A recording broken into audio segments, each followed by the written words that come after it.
जय सिया राम साथियों।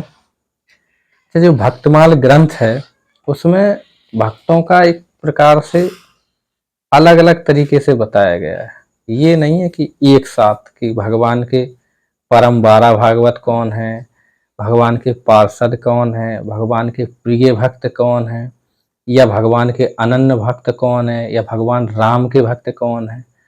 तो ये जो भक्तमाल ग्रंथ है, जो भगवान के जितने प्रकार के भी भक्त हुए हैं भगवान के, उन सारे भक्तों की चर्चा है। और हम लोग अभी सिर्फ विषय सूची का अध्ययन कर रहे हैं, आगे इनका विस्तार से भी जानेंगे। तो अब भगवान के जो प्रिय भक्त हुए हैं उनके नाम सुनिए। भगवान के परम प्रिय भक्तों में श्री कमला माता लक्ष्मी जी, श्री गरुड़ जी, श्री सुनंद अभी जो चर्चा किए थे हम पिछले भाग में, सुनंद भगवान के पार्षद हैं। 16 पार्षदों में एक सुनंद जी है। श्री हनुमान जी, अब हनुमान जी को कौन नहीं जानता कि सुमिरे पवन सुत पावन नामू, ओ अपनी बस कर राखे राम। इन्होंने इतना प्रेम किया भगवान श्री राम से कि प्रभु श्री राम उनके बस में हो गए। और फिर हैं श्री जामवान जी, जामवंत जी। एक फिर हैं श्री सुग्रीव जी, फिर श्री विभीषण जी, श्री सबरी जी, ये भगवान के प्रिय भक्तों में है। श्री सबरी जी, श्री जटायु जी। अब जटायु जी का कितना सौभाग्य है कि गीध देह तज धर हर रूपा, और भूषण बहु पट पीते अनूपा। श्याम गात विशाल भुज चारी, और यस तुति करत नयन भरी बारी। कितना सौभाग्य है कि मृत्यु के आखिरी चरण में परमात्मा के स्वयं दर्शन हुए हैं। प्रभु श्री राम अपने हाथों से उनको मुखाग्नि दिए। और जब जटायु जी की कथा भी हम आगे सुनेंगे, जटायु जी की इतनी प्यारी कथा है कि उन्होंने पक्षी होते हुए भी माता सीता की रक्षा के लिए अपना सर्वस्व न्यौछावर कर दिया।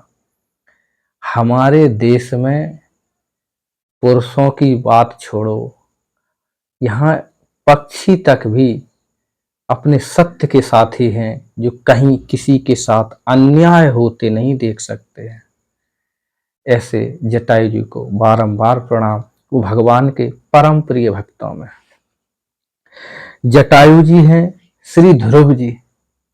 अच्छा, ध्रुव जी की भी कथा बड़ी अनुकरणीय है, बच्चों को अवश्य सुनानी चाहिए।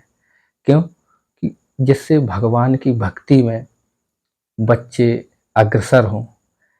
अब ध्रुव जी की कथा आती है, रामचरितमानस में एक चौपाई है कि ध्रुव सा गलानी जप्यो हरि नाऊ, पावा अचल अनुपम ठाऊं। सिर्फ थोड़ी सी गिलानी हो गई ध्रुव जी को। गिलानी क्या हो गई? गिलानी सिर्फ इतनी हो गई कि एक बार वो अपने पिता की गोद में बैठना चाह रहे थे, और जैसे ही बैठे पिता की गोद में, तो उनकी जो सौतेली माँ है, दूसरी माँ थी, वो उन्होंने देख लिया। तो उन्होंने कहा ध्रुव से कि तुम इस गोद में बैठने के योग्य नहीं हो। अगर इस गोद में बैठना है तो जाओ भगवान का तप करो, और तप करने के बाद भगवान से वर मांगो कि मैं अपनी ये दूसरी माँ के गर्भ में जाऊं, वहां से जन्म लूं, तब जाके तुम इस गोद के अधिकारी बनोगे। ध्रुव जी को बड़ा बुरा लगा, यही गलानी हो गई ध्रुव जी को। लेकिन आशीर्वाद भी हो गया कि प्रभु के तप का पता चल गया कि प्रभु के तप करने से ऐसा भी हो सकता है। तो वो अपनी माँ के पास जाते हैं, माँ से कहते हैं और माँ उनको आगे का मार्ग प्रशस्त करती हैं और उसके बाद उनको नारद जी मिल जाते हैं और नारद जी जैसे गुरु मिलने के कारण भगवान की असीम कृपा ध्रुव जी को प्राप्त होती है। ऐसे भगवान के परम प्रिय भक्त हैं ध्रुव। तो ध्रुव जी की भी कथा हम लोग काफी विस्तार से सुनेंगे। जितने भी हम भक्तों की चर्चा कर रहे हैं वो आगे हम लोग क्रम से बड़े विस्तार से सुंदर कथा का गुणानुवाद करते रहेंगे।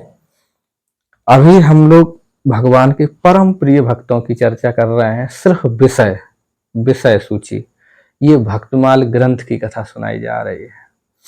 सुनिए। श्री ध्रुव जी, श्री उद्धव जी, वाह, उद्धव जी की कथा बड़े प्रिय हैं प्रभु के। उद्धव जी की कथा तो हम बड़ी विस्तार से सुनेंगे।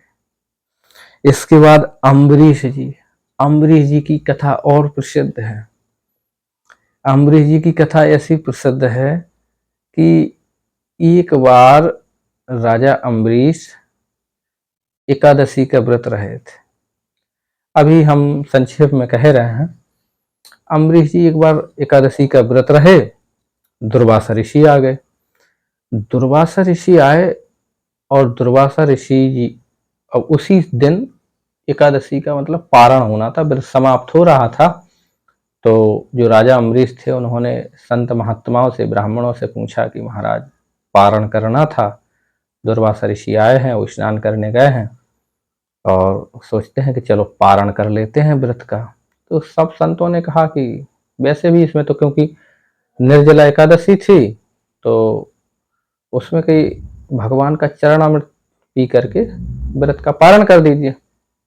संतों के सुझाव से राजा अम्बरीश ने व्रत का पारण कर दिया और दुर्वासा ऋषि जैसे ही आए तो उन्हें पता चला कि वो व्रत का पारण कर लिए, तो बोले कि मुझ जैसे अतिथि को निमंत्रण करके तुमने व्रत का पारण कर लिया,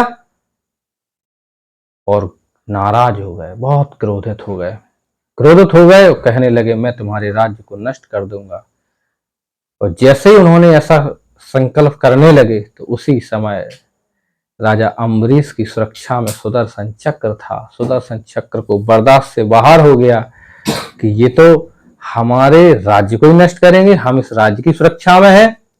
सुदर्शन चक्र दुर्वासा ऋषि को पीछे पड़ गया। अब दुर्वासा ऋषि आगे आगे, सुदर्शन चक्र पीछे पीछे। दुर्वासा ऋषि ब्रह्मलोक गए, इंद्रलोक गए, सारे कई लोकों में घूमते हुए जा रहे हैं, लेकिन सुदर्शन चक्र पीछा नहीं छोड़ रहा है। यहां तक तो भगवान विष्णु के लोक बैकुंठ भी गए।